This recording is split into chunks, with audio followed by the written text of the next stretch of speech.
Hello and welcome to the first of two programmes from the Birmingham NEC. Yes, we're here at the International Motor Show 2000, where I'll be checking out some of my favourite cars. And I'll be checking out some of my favourites. No, mine. No, mine. Mine. Mine. Mine.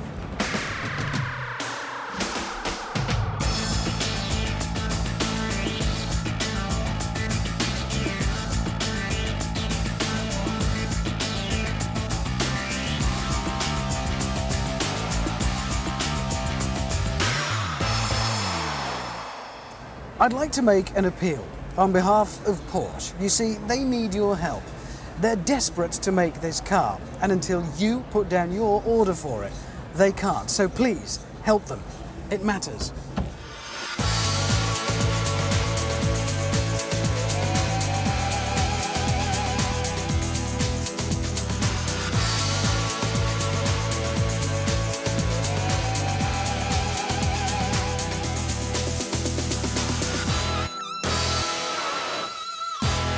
I'm sure they won't thank me for making another comparison with the Italian marque, but let me do it just once more. Harking back to the last lunatic car Porsche did, the 959. That perhaps had more in common with the Ferrari F50. Very fast, very powerful, and loaded with technology to make it go even faster. This, though, harks back maybe to the F40. Supremely powerful, but they're relying only on engineering. There are no clever electric gizmos and gadgets to override to keep it safe. It just works because it's built the right way in the first place. So you see, you can understand why they need your help, why they're so desperate to build this car. I, for one, feel desperately sorry for them, and I'd love to see them be able to make it. So please, out of the kindness and goodness of your heart, make that deposit. Place your order. It's only £225,000 for a two-seater car, after all. Now, the new Nissan is the family car of the future and could well be the basis of the new Primera. Its smooth shape perfectly blends the bonnet, cabin and the boot. It's quite a stunner. Inside, the car retains a classical look whilst incorporating high-tech equipment. The soft instrument lighting around those smart analog dials contrasts the centre screen, which deals with the entertainment and navigation systems, all operated by a console-mounted mouse. The two smaller screens are used to check the rear view instead of wing mirrors, and there should never be any complaints from the passengers, as a DVD player and screen will keep them more than happy.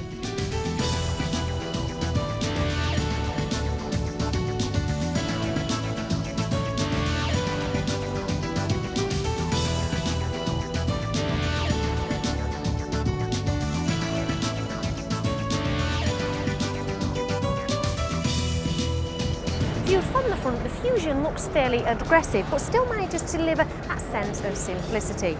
Expert electronics are used in the form of fibre optic technology to create those rather unusual and unique front and rear lights. It's not always the most flamboyant and exciting cars at the show that are the most important. Okay, so a new Ferrari might be all big and shiny and thrilling, but who cares? They're not exactly going to sell tens and tens of thousands of them. It's actually the more mundane new cars that are more important. Things like the new Ford Mondeo. Now, the old Mondeo may have been a rather saggy, baggy old thing, but it was very important. Some would say it was the first time in about 30 years that Ford made a car that was towards the top of its class. And that makes the arrival of the new Mondeo critical, crucial in fact. Which is terrifying when you look closely at the thing, because the responsibility of changing it was colossal. Every line, every intersection of lines, every detail, every little point on the car doubtless was the result of millions of pounds of spending and is extremely important to Ford. So it's going to be very interesting to see what happens and how it's received. I reckon the end result looks something perhaps more like a VW Passat than the old Ford Mondeo, but that's just how it looks. To find out how it drives, we went to the launch. This is the new Ford Mondeo, a new model that's longer, wider and higher than the old car. Comes with new engines, new transmission, new suspension. Ford say this is their first virtual reality car. It's a car that was designed and built without ever leaving the engineers' computer screens. And Ford say that saved them a fantastic amount of time and money in technical drawings and modelling of the new car. If you were cynical, you'd say, well, they didn't have to do that much work because they've simply copied Volkswagen's Passat.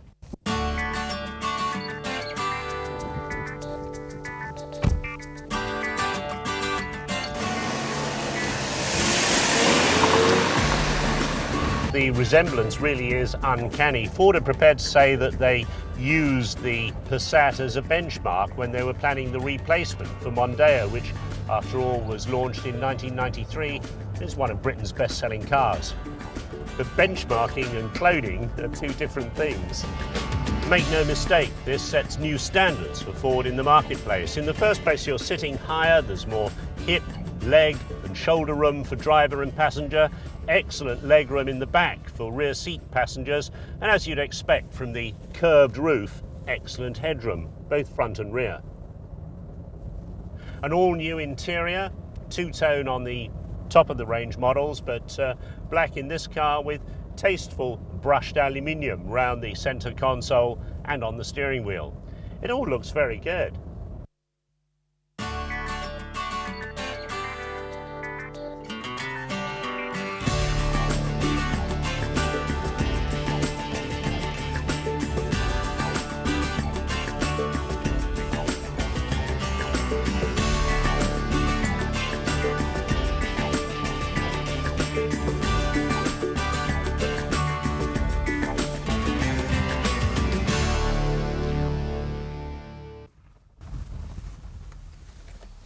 Other big changes, well, 16-inch wheels which fill the wheel arches and give the car a much sleeker shape. Under the bonnet, a new range of Ford family engines, the Duratex. 1.8 and 2 litre petrols, and the Duratorque, a 2 litre turbo diesel. Ford say they're a lot smoother than the old Z-Tech engines, they give lower emissions and better economy. You can't say fairer than that.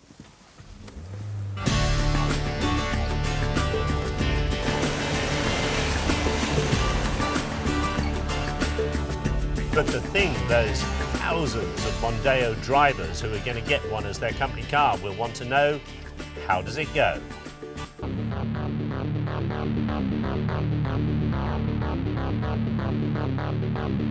Test it up.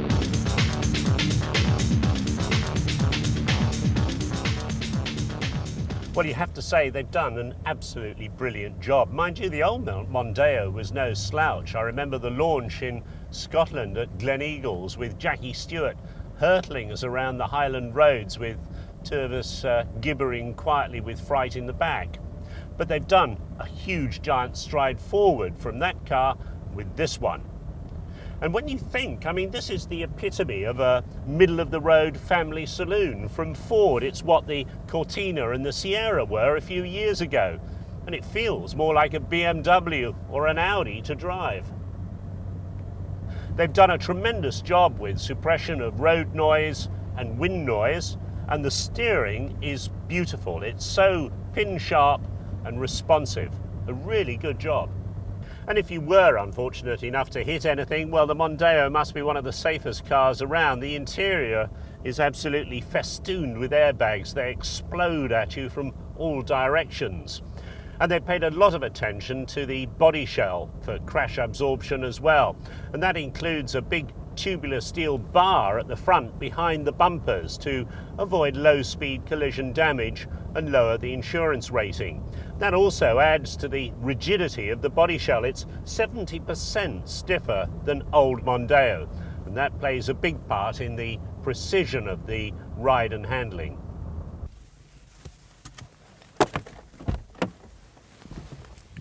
In short, one of the best-selling cars in Britain suddenly got a whole lot better. In comparison to Passat, well, the new Passat is very much a facelift on the existing car. This Mondeo is a huge leap forward. Now this car is set to mark Ford's entry into the SUV market. That small utility vehicle, designed in partnership with Mazda, the Maverick is set to provide customers with a very comfortable but very practical vehicle. Sadly, this one is just made for the show.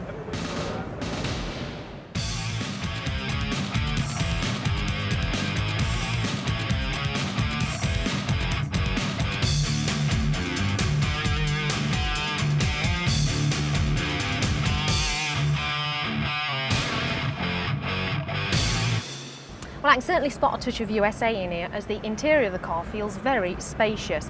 The seats feel very comfortable but do look a little nylon-y.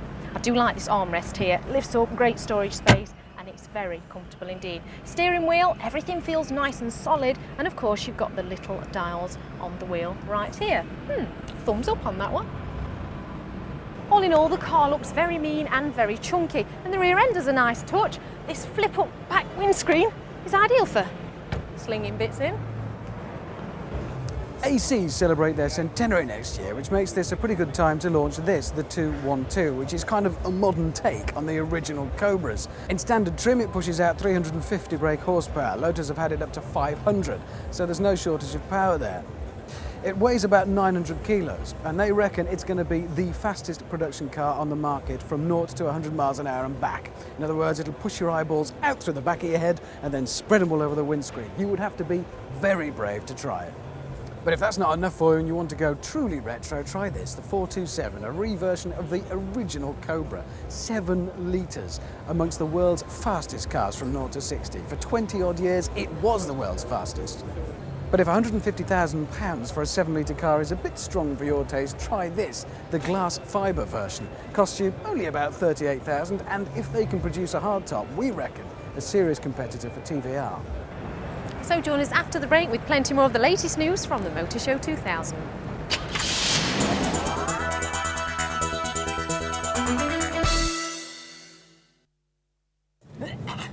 It's making the final reach that's...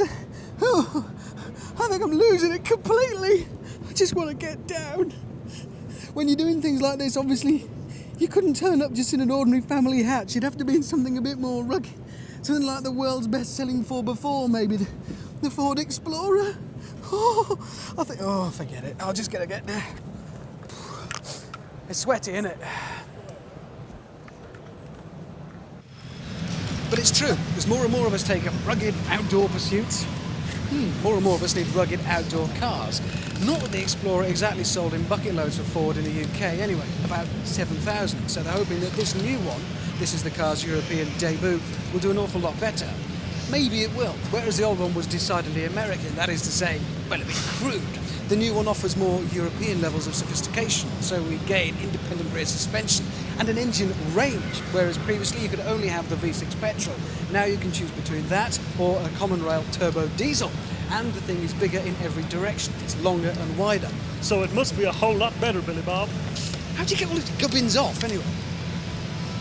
Now, Volkswagen Lupo's GTI is surrounded by air intake, spoilers and twin exhausts. It's been designed as a fun performance car, and it's powered by a 1.6-litre 16-valve engine that puts out 125 horses. Now, couple that with an all-up weight of just 978 kilos and you've got a roller skate that'll hit 60 miles an hour from standstill in just a tad over 8 seconds.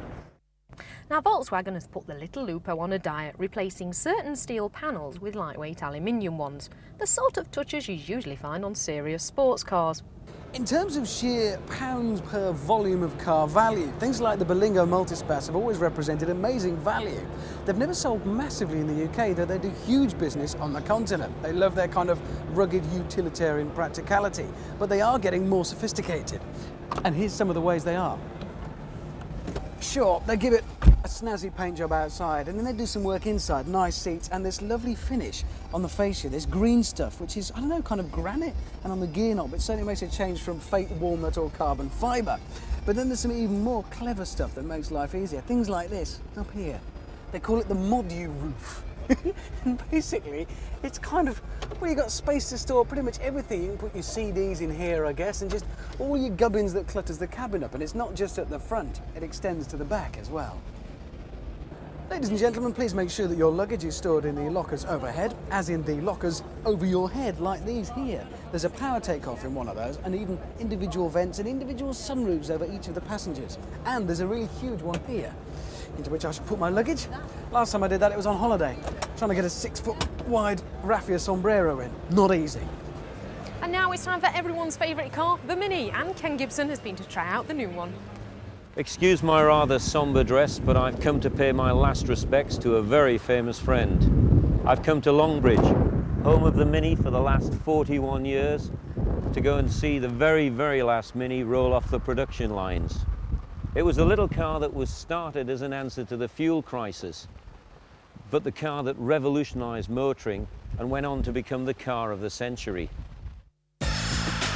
The easiest way to win a bet of this sort is to make a car that is so unusual compared with all the other cars around it that it automatically becomes a status symbol.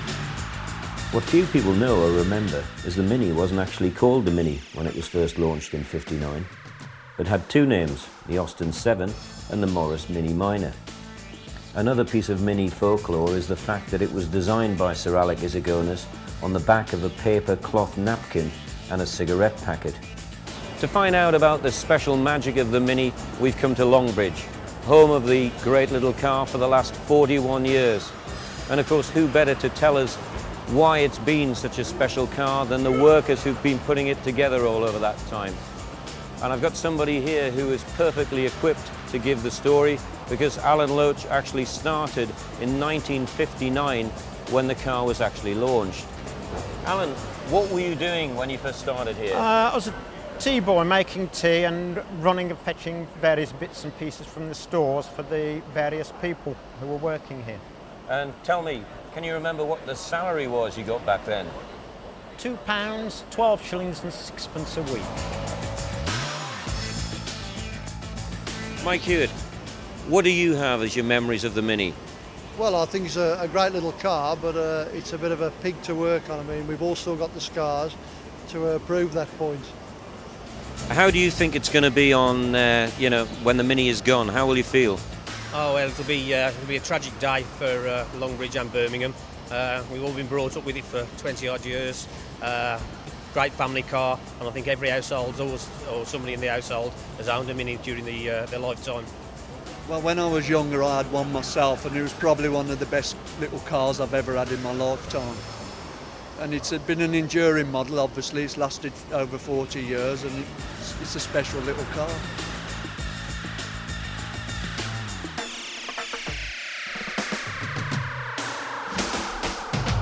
So Jeff, here we have the very last Mini, number 5387862. Yes. How do you feel about it? Well, like most people associated with the Mini here, we feel sad, but also extremely proud of the fact that we produced this car, this British motoring legend, for the last 41 years at Longbridge. And all I can say to anybody who wants to emulate what we've done, we're a hard act to follow.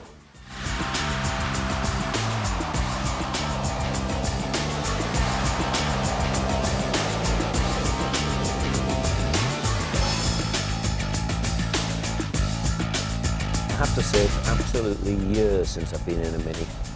And the first thing that hits you is just how tight it is in here for space.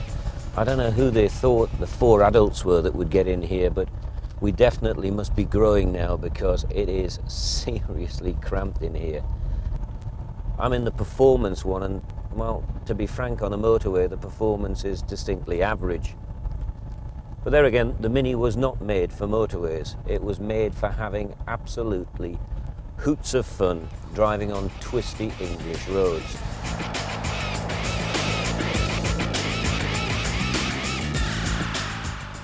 Well, that could be my last drive of this amazing little car. It was called the classless car. In the swinging 60s, it was the car for celebrities to have.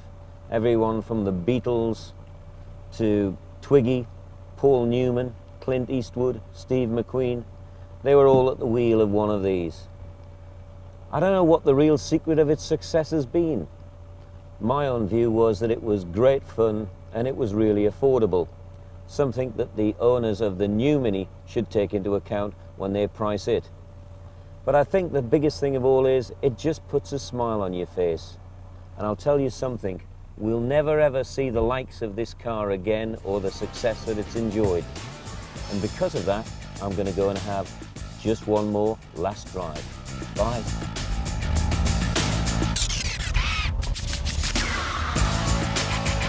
Well, the old Mini sadly had to end somewhere, but now we've got the new Mini and have managed to track down the designer, Franco Stephenson. I said that with an Italian twang. How are you, Franco? Very well, thank you very now, much. the new Mini, has it been very well received so far? It has been. I mean, we have the experience from a couple of weeks ago in Paris, and it's just repeated itself today. It's been very emotional and a very big day for all of us. Uh-huh. Yeah. Was it a little more special coming along to England because, you know, it's a firm British favourite, so was you quite excited about today? Yeah, by all means. I was bit hesitant, not hesitant, but thinking about what the reaction is going to be, because of course, you know, the icon status of the Mini here is pretty big. So it's just it's been really positive. The reaction has been good and positive. So we're doing pretty well. Super. Now you've completely redesigned it. You started off with lengthening the wheelbase, is that right? That's it. And I mean, just run us through a few of the things that's been redesigned. For instance, we've got a double sunroof. That's an interesting feature. Oh yeah. I mean, today's customer, they want more. So obviously the car has to become safer. And at the same time it has to become more comfortable. I mean, the Mini itself was just a sheer joy to drive, but after a couple hours you'd be a bit, you know, go visit tired. the dentist sometimes. Yeah. But we've kept obvious details of the old Mini or the original Mini, which make it very unique in the market. So as you can see on the interior, we have the central mounted instrumentation. We have the very light looking interior space right around where the console is here. All these features, the doors, I mean, these are things that only belong on a Mini, so you would never see something like this on another car unless it was a copy of the original Mini. So we have that license to do it, basically. Ladies and gentlemen, hello and welcome to the Motor Show and to the Rover stand. There isn't one. If you do come to the NEC looking for it, don't bother, you won't find it. They're not here. Now, I don't know why, and their decision has raised quite a lot of eyebrows, including mine. Rover reckon to have said that it's because they want to save the money they would spend on a stand at the show and give it to the customers. Yeah, right. In budget terms for a manufacturer, it works out pence per car. Why? I don't know. Madness. So that's it for this week's programme, taking a look at just some of the juiciest bits from the International Motor Show 2000. Yes, so join us next time for plenty more stories here on Motor Week.